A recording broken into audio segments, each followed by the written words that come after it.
10 class का सभी बच्चों को पुनः एक बार मेरे यूट्यूब चैनल में वेलकम है। आज हम लोग यहाँ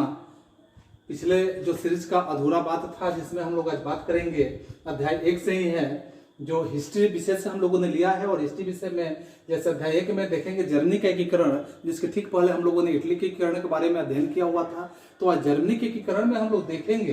कि इसमें बिस्मार्क की महत्वपूर्ण भूमिका के बारे में बातें की जाएगी और बिस्मार्क की कुछ उपलब्धियों को आपके बीच में दर्शाया जाएगा। और इसके साथ साथ यहाँ यूनान में जो राष्ट्रीयता का उदय की बात आता है, यहाँ राष्ट्रीयता का उदय यूनान में किस प्रकार से होता है, फिर पोलैंड की बात समझेंगे, फिर बोहेमिया की बात समझेंगे और इसके परिणाम की स्थिति को हम समझेंगे। अलग अलग बिंदुवार अगर हम बातों को समझने का प्रयास करें तो हम निश्चित रूप से समझेंगे। तो जैसा कि अगर हम यहाँ जर्मनी में देख रहे हैं कि जर्मनी में एकीकरण की बात जो है, तो इटली में जैसे एकीकरण हो रहा था उसी समय में उसी दौरान यहाँ जर्मनी में भी एकीकरण की बात आ रहा था। जर्मनी में भी उसी स्थिति में एकीकरण की स्थिति आया हुआ था, क्योंकि ये दोनों लगभग एक ही साथ चलने की प्रक्रिया में, आप समझ सकते हैं कि दोनों लगभग एक ही साथ एक प्रक्रिया में था। जर्मनी के अगर हम कहें कि मध्यकाल में जब हम समय का बात करते हैं कि 800 ईस्वी में जो आप सरमला की बात करेंगे, सरमला के नेतृत्व में ही यह बात देखने के लिए आपको मिलेगा कि सरमला के नेतृत्व में संगठित होकर लंबे समय तक और सुदृढ़ अवस्था में यहाँ देखने के लिए परिस्थितियां बनी हुई थी। लेकिन आधुनिक युग के जैसे ही प्रवेश होता है, आधुनिक युग के आते ही आते जर्मनी पूरी तरह से विखंडित राज्य के रूप में यहाँ इतिहास में दिखने लगता है कि अलग अलग वो विखंडित राज्यों के रूप में कैसे वो बढ़ जाता है। इसके साथ आप यहाँ देखेंगे कि उसमें लगभग उस दौरान 300 छोटे छोटे जो थे राज्य के रूप में वो बट गया। लगभग 300 छोटे छोटे राज्यों के रूप में यहाँ जर्मनी जो था बटने का काम किया, बट गया, अलग अलग छोटा छोटा एक देश के रूप में वो बन गया। उसमें अलग अलग जो शासक थे अपना शासन करने लगे। उसमें जो राजनीतिक स्थिति था, राजनीति के साथ आप देखेंगे जो सामाजिक दशा था या धार्मिक विषमताओं की बात करेंगे। जो सबसे शक्तिशाली अगर राज्य की अगर हम बात करते हैं तो जो भी शक्तिशाली राज्य था वे अपना प्रभाव वहां बना के रखा हुआ था और शक्तिशाली राज्य का प्रभाव वहां पे उसका अपना दबदबा बना हुआ था। खासकर दूसरी तरफ अगर हम जर्मनी के यहाँ कैथोलिक बहुल क्षेत्रों की बात करते हैं तो कैथोलिक बहुल क्षेत्रों में आपको यह बात जरूर ज्ञात होगा कि कैथोलिक बहुल जो क्षेत्र थे वहां कैथोलिक राज्यों के प्रतिनिधि के रूप में जो सभा होती थी, अर्थात सभा को यहाँ डाइट के रूप में कहा जा सकता है कि वह जिंदा देखा जाता था, वह जिंदा रूप में डाइट हुआ करता था। क्योंकि जहां सभी मिलते थे उस डाइट का अस्तित्व था कि जहां सभी मिलते थे, परंतु उसमें अगर जर्मन राष्ट्रवाद की भावना का अगर स्थिति देखा जाता था, जर्मन राष्ट्रवाद की भावना का सभी में वो अभाव देखने के लिए पर्याप्त स्थिति में देखने के लिए मिलता था। जिसके कारण अगर हम बातें करें कि एकीकरण का मुद्दा उनके समक्ष आता ही नहीं था कि एकीकरण की बात की जाए, एकीकरण का कार्य किया जाए। और अगर हम कुल मिला के बातें करते हैं कि जर्मनी एकीकरण की पृष्ठभूमि का जो निर्माण होता है, यह निर्माण इस प्रकार से होता है कि इसका श्रेय अगर हम नेपोलियन बोनापार्ट को देने की बात करें तो नेपोलियन बोनापार्ट को ही दिया जाता है। क्योंकि यहाँ बिस्मार्क जो है, जैसे आप देखेंगे, क्योंकि उसने 1806 ईस्वी में ही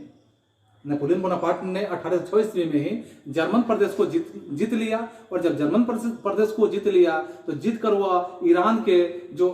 ईरान राज्य था वहां संघ का निर्माण करने का भी उसने भरपूर मेहनत किया था। और वह यहीं से जर्मन राष्ट्रवाद की भावना धीरे धीरे सभी के अंदर पनपना शुरू हो गया। सभी के मन में यह विचार आने लगा कि जर्मन राष्ट्रवाद की भावना हो। और इसी दौरान अगर हम बातें करें, इसी बीच में अगर हम देखते हैं तो जर्मनी के जो बुद्धिजीवी किसान थे और बुद्धिजीवी किसान के साथ साथ जो कलाकार हुआ करते थे, और जैसे हम हीगेल की बात करते हैं, हीगेल कांट की बात हम करेंगे, हीगेल कांट के साथ साथ जैसे हमबोल्ट की बात करेंगे, हमबोल्ट के और अंडर्ट की स्थिति देखेंगे, जैकब की दशा देखेंगे, या हम ग्रिम आदि जैसे जर्मन जो राष्ट्रवाद को बढ़ावा देने का काम ये लोग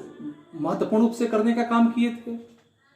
हीगेल के बारे में आप देखेंगे कि उन्होंने ऐतिहासिक दोनोंवाद के व्याख्या करते हुए भी उन्होंने जर्मनी के बारे में या जर्मनी राष्ट्रवाद के विकास की भूमिका को बेहतर ढंग से निभाने का कार्य किया था।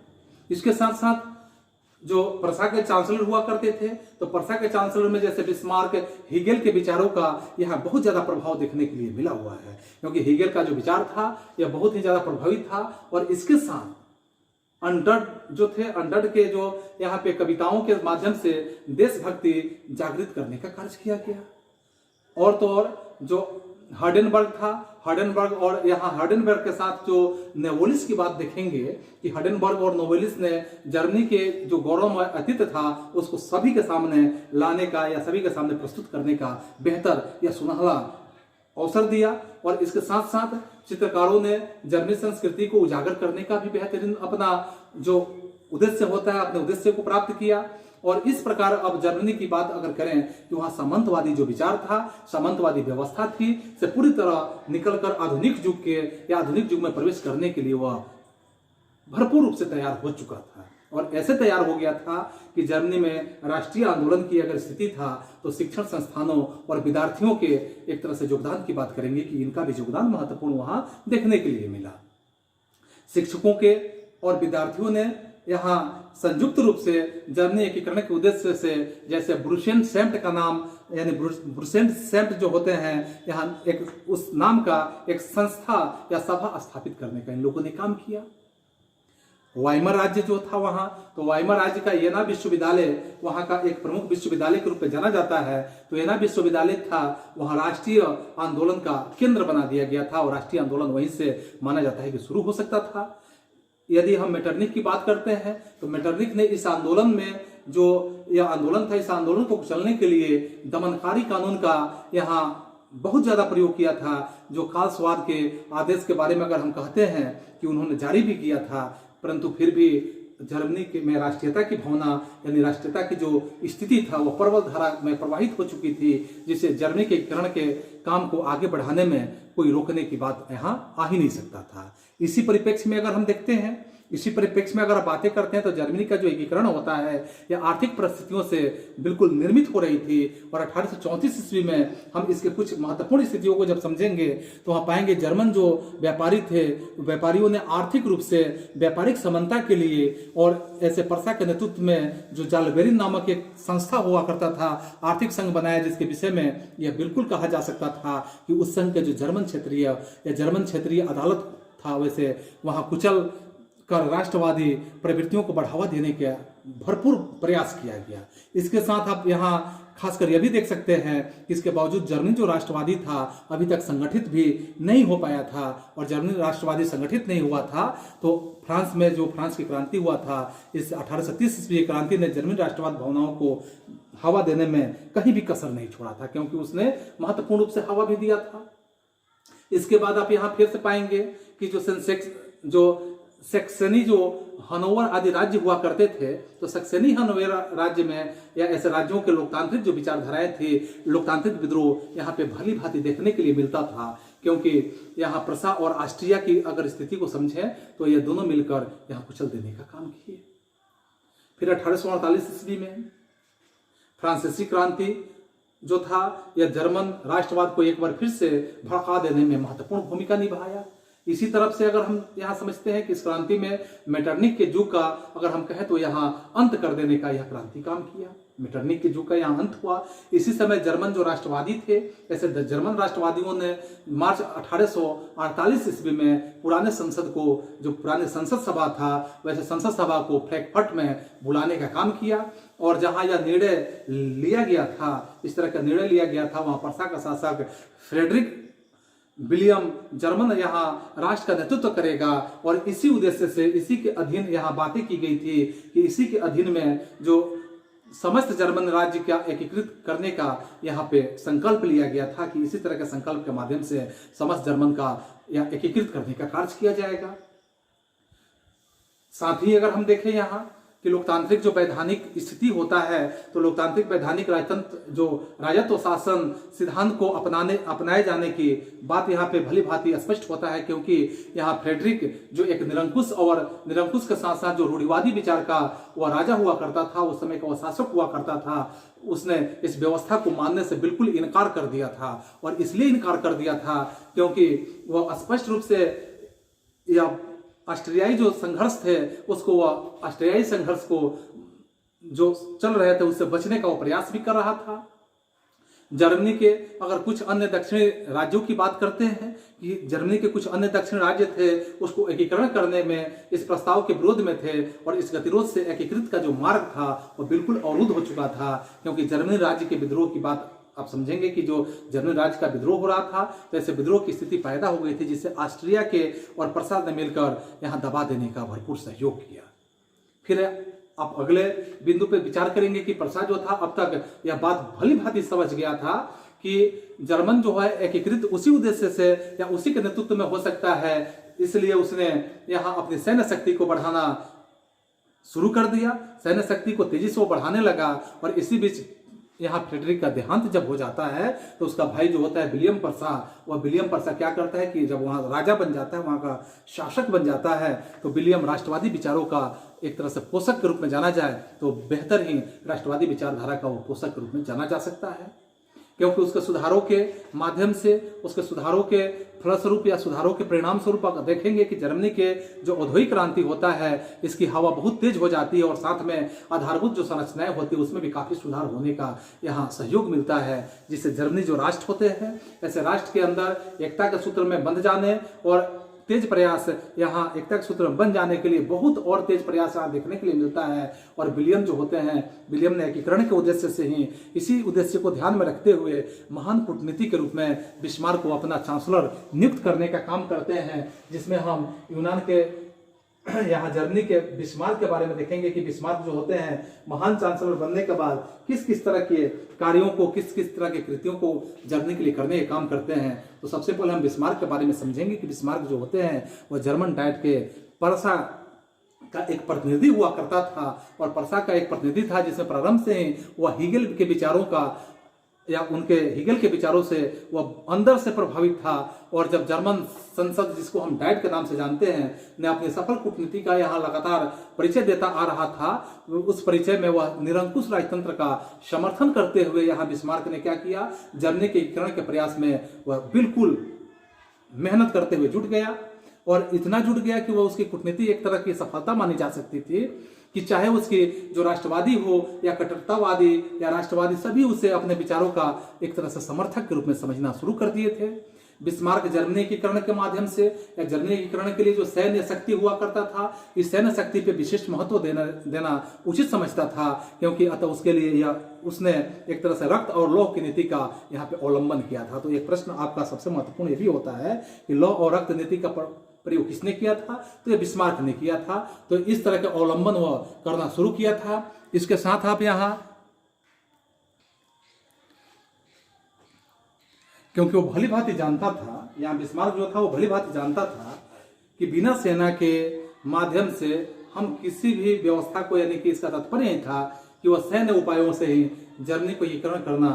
सबसे बेहतर समझता था। और उसने अपने देश के, यानी कि अपने देश में जो अनिवार्य सैन्य सेवा था उसे प्रारंभ करना शुरू कर दिया था। बाद में चलकर आप देखेंगे इसमें कि 1830 ईस्वी में जो ऑस्ट्रिया परसा संधि का जो विरोध होता है, वह विरोध करना भी अपने ही माध्यम से बिस्मार्क ने शुरू कर दिया था, जिसमें आप यहाँ परसा के साथ और परसा के नेतृत्व में जर्मनी की स्थिति होता है कि जर्मनी का एकीकरण वह सोच रहा था कि नहीं किया जाना उसके मन में था। इस कारण से अगर हम यहाँ बिस्मार्क की बातों को समझें तो बिस्मार्क जो होता है, इस कारण से परसा के नेतृत्व में जर्मनी का एकीकरण की भावना यहाँ जोर पकड़ना शुरू कर दिया था। इसके साथ बिस्मार्क ने जो अपने गतिविधियों के माध्यम से, अपने नीतियों के माध्यम से परसा को सुदृढ़ करने का काम किया, और इस कारण से परसा जो था, परसा में आप यहाँ परसा की जो स्थिति था ऑस्ट्रिया से किसी भी मायने में वह कम नहीं रह चुका था, क्योंकि परसा इस स्थिति में पहुंच चुका था, वो ऑस्ट्रिया से किसी मामले में कम नहीं था। और साथ साथ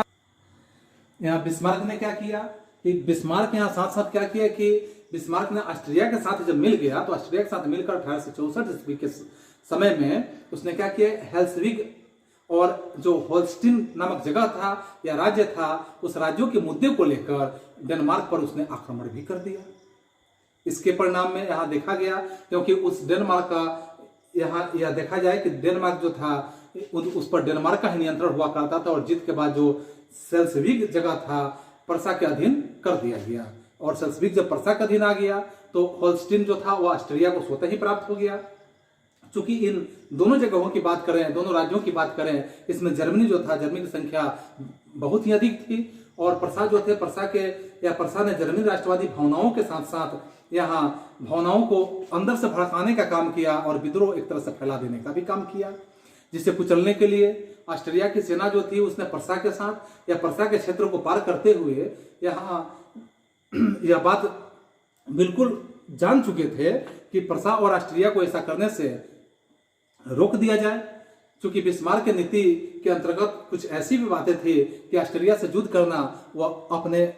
उस नीति के माध्यम से बेहद ही जरूरी समझता था, लेकिन वह ऑस्ट्रिया को आक्रमणकारी साबित करना बिल्कुल नहीं चाहता था। पहले की स्थिति में उसने फ्रांस से समझौता भी कर चुका था और ऑस्ट्रिया जो थे, ऑस्ट्रिया परसा युद्ध में फ्रांस एक तरह से तटस्थ की भूमिका निभा रहे थे और ऐसे तटस्थता की भूमिका के साथ साथ इसके लिए उसने फ्रांस के कुछ क्षेत्र थे उसे वापस देने का वादा कर दिया। बिस्मार्क ने या इटली के जो शासक थे, जो विक्टर एमेनुएल की बात आप समझेंगे, उससे वह संधि स्वतः ही कर लिया, जिसके अनुसार अगर यहाँ परसा ऑस्ट्रिया और परसा के बीच में जो युद्ध की स्थिति होता है, ऐसे युद्ध में इटली और ऑस्ट्रिया को जो क्षेत्र थे उस पर वह आक्रमण करना था। अंततः अब इस तरह से जो अपमान था, ऐसे अपमान से वह ऑस्ट्रिया को 1866 ईस्वी में परसा के खिलाफ सोडोवा के युद्ध में घोषणा कर दिया और ऑस्ट्रिया जो था दोनों तरफ से युद्ध में फंसकर बुरी तरह से पराजित होने की स्थिति में आ गया। इस तरह ऑस्ट्रिया और जर्मनी के जो क्षेत्र थे, ऐसे क्षेत्रों से वह उसका प्रभाव ही समाप्त हो गया और इस तरह जर्मनीकरण की 2/3 कार्य यहाँ उसके नज़र में या उसके विचारों में क्या हुआ कि पूरा हो गया। और जब 2/3 कार्य यहाँ बिस्मार्क के नज़र में पूरा हो गया तो शेष जर्मनी के एकीकरण की बात अगर किया जाए तो इसके लिए फ्रांस के साथ युद्ध करना बेहद ही वो आवश्यक समझता था, क्योंकि जर्मनी की स्थिति या जर्मनी के दक्षिणी जो रियासत हुआ करते थे तो उसके दक्षिण के रियासत के मामले में फ्रांस बिल्कुल हस्तक्षेप यहाँ कर सकता था। और इसी समय अगर हम देखें तो इसी समय स्पेन की जो राजगद्दी था उस राजगद्दी का मामला सबके सामने उभर चुका था। और इसके साथ साथ इसमें अगर हम समझने का प्रयास करते हैं कि जिस प्रकार यानी परसा के जो राजकुमार थे, ऐसे राजकुमार की स्वाभिमानी दावेदारी बन चुकी थी, परंतु अगर हम फ्रांस के इस दावेदारी को खुलकर विरोध करने की बात करते हैं कि ऐसे दावेदारी का अगर हम विरोध करें तो परसा जो थे, परसा इस बीच में यानी कि परसा की जो स्थिति थी, परसा के संदर्भ में एक लिखित वादा यहाँ मांगने का कार्य किया गया।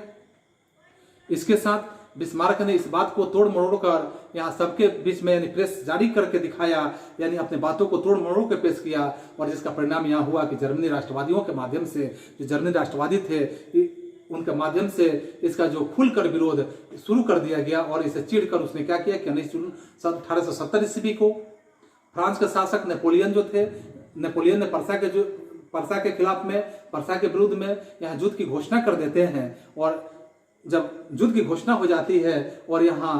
सेडान की लड़ाई में फ्रांसीसियों की जबरदस्त जब हार होती है तो इस हार के माध्यम से अब इसके बाद में देखेंगे कि 10 मई 1871 ईस्वी के समय में फ्रैंकफर्ट की संधि के द्वारा दोनों ही राष्ट्रों के माध्यम से दोनों ही राष्ट्रों के बीच में एक तरह की संधि स्थापित कर दी जाती है। और इस प्रकार सेडान के युद्ध से एक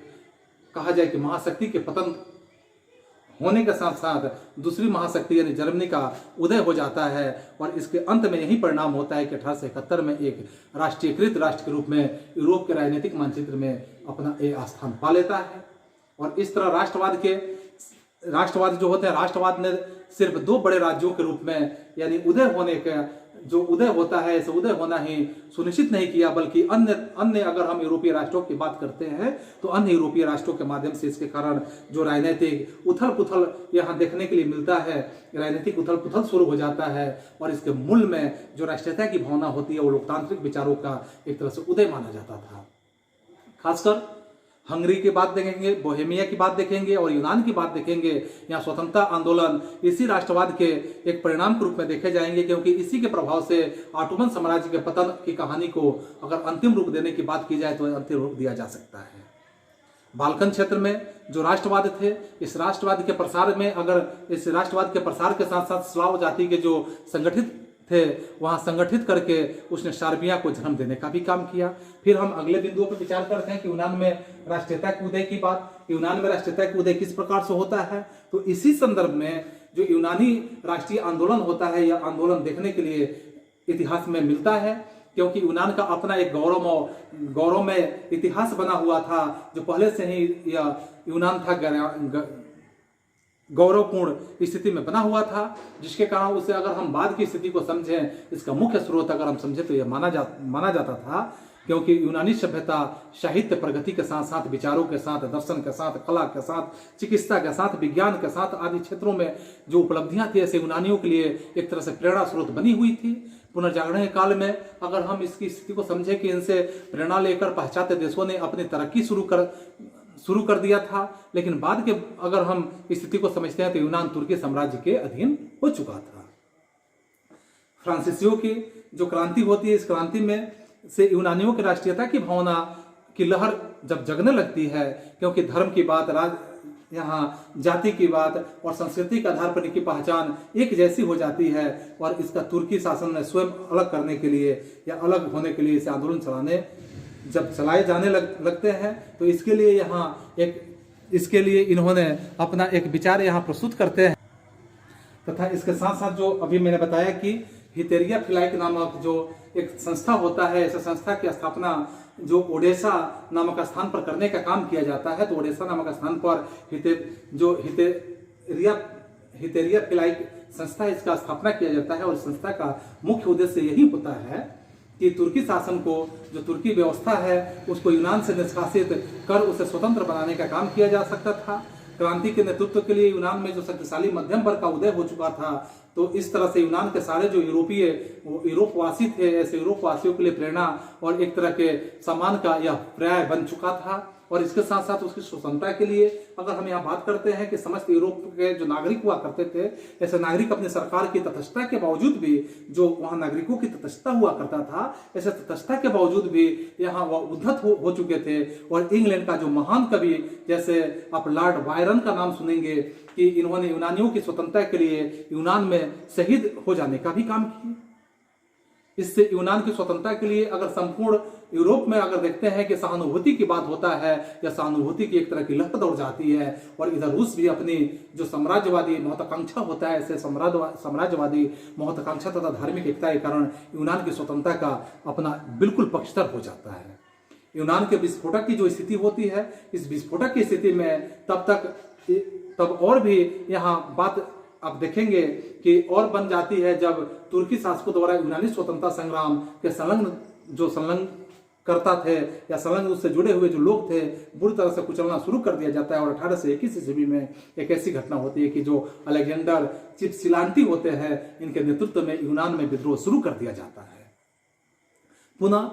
यहाँ पे जो रूस का अलेक्जेंडर व्यक्तिगत रूप से यूनानी राष्ट्रवाद के पक्ष में यहाँ आ जाते हैं, लेकिन ऑस्ट्रिया की जो प्रतिक्रियावादी नीति होता है या शासक होते हैं, मेटरनिक के दबाव के कारण खुलकर सामने वे नहीं आ पाते हैं। और एक नया जार निकोलस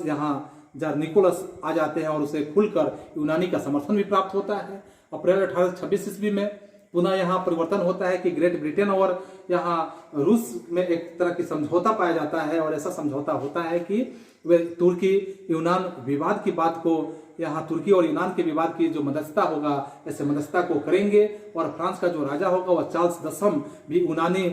स्वतंत्रता का एक तरह से दिलचस्पी लेने लगता है। और 1827 ईस्वी के घटना में आप देखेंगे कि लंदन में एक सम्मेलन होता है, और इस सम्मेलन में इंग्लैंड, फ्रांस तथा रूस मिलकर तुर्की के खिलाफ और यूनान के समर्थन में संयुक्त कार्यवाही करने का वह निर्णय ले लेता है। इस तरह से तीनों देश की स्थिति जो होता है, संयुक्त सेना नावारियों की खाड़ी में तुर्की के खिलाफ में एकत्र हो जाती है, और तुर्की के समर्थन में सिर्फ मिस्र की सेना जो होती है वही आ पाती है। और इस तरह से युद्ध में मिस्र और तुर्की सेना बुरी तरह से पराजित हो जाती है। और अंत 1829 ईस्वी में यह परिणाम होता है कि एड्रियानोपल की संधि द्वारा इस युद्ध को समाप्त किया जाता है। इसके तहत तुर्की के नाम मात्र की जो प्रभुता होती है वह यूनान को स्वायत्त देने की बात यहाँ तय होती है। लेकिन यूनानी जो स्थिति होता है, यूनान पर रूस के प्रभाव की अपेक्षा इसे स्वतः ही देश बनाना वह बेहतर मानते हैं। और इसका परिणाम यहाँ देखने के लिए यह मिलेगा कि 1832 ईस्वी में यूनान को एक स्वतंत्र राष्ट्र घोषित कर दिया जाता है, जो बवेरिया के शासक जो ओटो को स्वतंत्र राज्य का यानी स्वतंत्र यूनान का राजा घोषित करने का काम किया जाता है। इस तरह से यूनान पर रूस का प्रभाव फिर से जीता जागता हुआ नजर आता है। फिर इसके बाद हम पोलैंड से पहले अगर हंगरी की बात को समझें कि हंगरी की क्या स्थिति होता है, तो हंगरी के बारे में अगर हम अध्ययन करते हैं तो हंगरी क्या होता है कि राष्ट्रवादी भावना के प्रसार के साथ साथ यहाँ हंगरी भी एक नज़र आता है और हंगरी पर ऑस्ट्रिया और ऑस्ट्रिया के साथ पूर्ण तरह से ऑस्ट्रिया का प्रभाव देखने के लिए मिलता है। और 1848 ईस्वी के क्रांति के प्रभाव के कारण वहाँ का राष्ट्रीय आंदोलन शुरू जब हो जाता है तो आंदोलन का नेतृत्व यहाँ करने वाले जो कोमुत हुआ करते थे तथा फ्रांसिस, यहाँ कोमुत के साथ फ्रांसिस जो डीक हुआ करते थे नामक क्रांतिकारी के द्वारा यह करने का काम किया जाता है। यहाँ कोशिश लोकतांत्रिक विचारों का समर्थन करने वाले होते हैं, उन्हें वर्गहीन और समाज के लिए यानी कि जो अपने विचार होते हैं वैसे जनता तक पहुंचाना वे सबसे अच्छा समझते हैं, एक अच्छा माध्यम समझते हैं और जिस पर प्रतिबंध लगाने का काम भी किया जाता है कि उनके विचारों को जनता तक नहीं पहुंचाया जाए। इसके साथ जो लुई फिलिप होते हैं तो लुई फिलिप के पतन जैसे ही होता है तो हंगरी में जो राष्ट्रवादी आंदोलन होते हैं, राष्ट्रवादी आंदोलन पर एक तरह का विशेष तरह से प्रभाव देखने के लिए मिलता है। इसका प्रभाव हंगरी और ऑस्ट्रिया के साथ साथ हंगरी जो होता है और ऑस्ट्रिया होता है तो हंगरी और ऑस्ट्रिया के साथ साथ जो यहाँ अगर हम देखें तो हंगरी और ऑस्ट्रिया जो होते हैं इसमें इसके कारण वहाँ राष्ट्रीयता के पक्ष में खासकर जो आंदोलन होते हैं वो शुरू हो जाते हैं और अंततः 31 मार्च 1848 ईस्वी को यहाँ ऑस्ट्रिया की सरकार ने हंगरी की कई बातों को मान लेने के लिए विवश हो जाती है और जिसके अनुसार आप यहाँ पाएंगे कि जिसके अनुसार मंत्रिपरिषद की मांग यहाँ स्वीकार कर ली जाती है, जिसमें केवल हंगरी के सदस्य ही सम्मिलित किए जाते हैं और यहाँ हंगरी के सदस्य जब सम्मिलित होते हैं तो प्रेस की स्वतंत्रता भी दे दी जाती है और राष्ट्रीय जो सुरक्षा होता है वहाँ सेना की स्थापना करने का काम किया जाता है और सामंती प्रथा यहाँ बिल्कुल समाप्त हो जाती है तथा प्रतिनिधि सभा जो डाइट की बात अभी की गई कि डाइट की व्यवस्था यहाँ बैठक प्रतिवर्ष राजधानी जो बुडापेस्ट हुआ करता था वहाँ बुलाने की बात स्वीकार कर ली जाती है। इस तरह से आंदोलन में हंगरी को राष्ट्रीय अस्मिता प्रदान करने का काम करता है। पुनः इसके बाद अगर हम पोलैंड की बात को समझते हैं कि पोलैंड की क्या स्थिति रहता है तो पोलैंड में राष्ट्रवादी भावना के कारण यहाँ रूसी जो भावना है, रूसी शासक है उसके विद्रोह में उनके विरुद्ध में विद्रोह शुरू हो जाता है और 1830 ईस्वी में वहाँ की क्रांति के प्रभाव को तरदारी जो यहाँ उदारवादी के भी व्यापक प्रभाव देखने के लिए मिलेंगे यह पड़ता है। लेकिन पोलैंड यहाँ इंग्लैंड और फ्रांस की सहायता बिल्कुल नहीं मिल सकती है और जब इंग्लैंड और फ्रांस की सहायता नहीं मिली तो इस समय रूस ने पोलैंड के विद्रोह को कुचल देने में महत्वपूर्ण भूमिका निभाया। फिर हम बोहेमिया की बात समझते हैं कि बोहेमिया की क्या बात है। तो बोहेमिया जो ऑस्ट्रेलियाई शासन के अंतर्गत एक